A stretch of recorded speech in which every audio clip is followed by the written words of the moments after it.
On January 16, 1920, the Great American Bender came to an end when the Volstead Act was signed into law and became the 18th Amendment to the Constitution. So began the Great Prohibition era, brought on in part by a decades-old grassroots temperance campaign organized largely by women that had already succeeded in banning liquor in 25 states. Now the entire country would go dry. Everywhere, law enforcement officials set about enforcing prohibition by tracking down stills and stashes and disposing of them. Throughout the country, raids were made on bootleggers' hideouts, and cask after cask of bathtub gin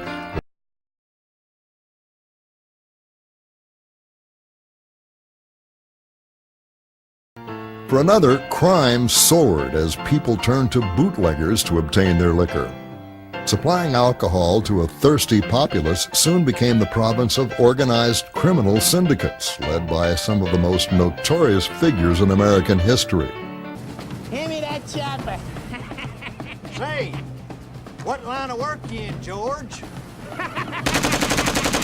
Come and get me, Captain, you flat-footed, lame-brained, soft-ass sons of bitches!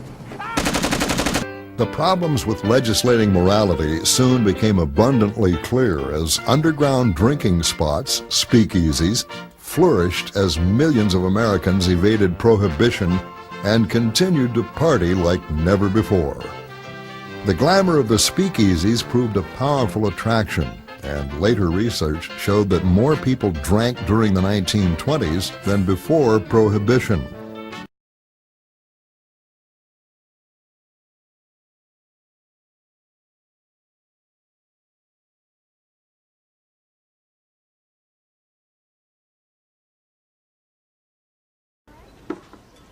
How old are you? 22. You certainly are. That'll be $80. Oh, okay. Shaw, thank you kindly. Will that do? Certainly will. Thank you, Seth. Hey, thank you.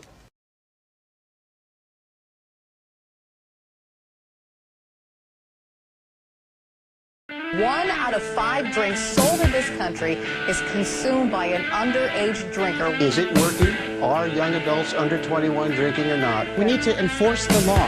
The 21 law works. No, it doesn't work. It doesn't keep kids from drinking.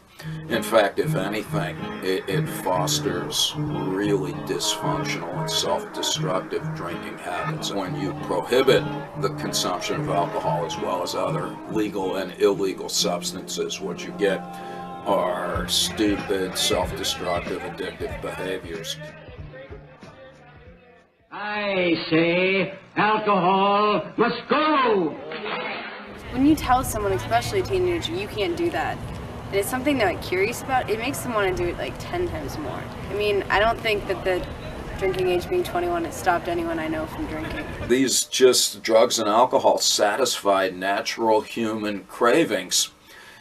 Efforts to completely prohibit them are doomed to fail. You know, this goes way back to kidhood. Kids love spinning around and rolling down hills and getting dizzy and, you know, twirling and falling down and looking at the sky.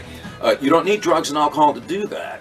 But what some psychologists propose is that there's really something intrinsically and innately important and therefore appealing about the alterations in consciousness that drugs and alcohol produce.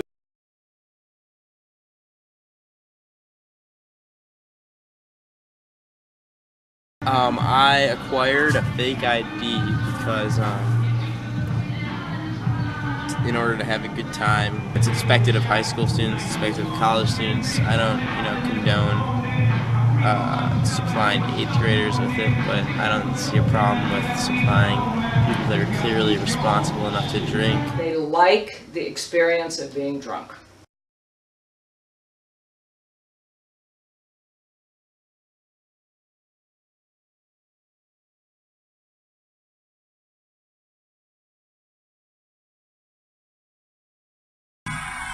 I progressed from like the whole, you could have a sip of wine at dinner to a sip of wine, like a sip of wine at Christmas, sip of wine at like special dinners, and you go up and up and you get like a small glass and then a glass. So I basically was introduced to alcohol through wine through my parents. If we show our kids very early, the difference between using alcohol in a social setting to enhance a pleasant time, I think that will do much more to foster responsible consumption. It's been around forever. Like, drinking's been around forever. Why is this such a horrible, horrible thing that needs to be completely shunned by society? I think it's creating a really, really negative connotation with alcohol, and it's making it seem like the only purpose for it is so that you can get messed up and go have a good weekend. And that's not what it's about. A child only grows up once. Alcohol consumption inhibits that growth. It slows physical and mental development. I don't think that it's encouraging the right mental attitude towards alcohol. I think kids very early on realize that what they're getting under the guise of drug and alcohol education is patently ridiculous. I don't drink. I don't drink. I don't drink. I don't drink. I think it just fosters generally this sense that laws are arbitrary and stupid.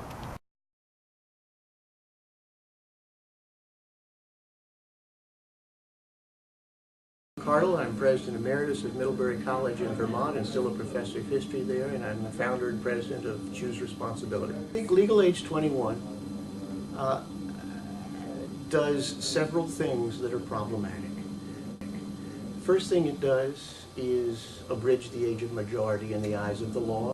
You are an adult at age 18. This is a single exception. Secondly, it is forced drinking behind closed doors and underground into risky environments where life and health are put at greater risk. Third, it marginalizes parents who in many states break the law if they seek to introduce alcohol within the privacy of the home.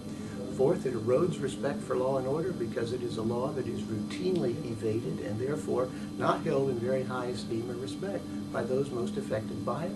And finally, it is a law that is out of step with where most of the rest of the world has come out.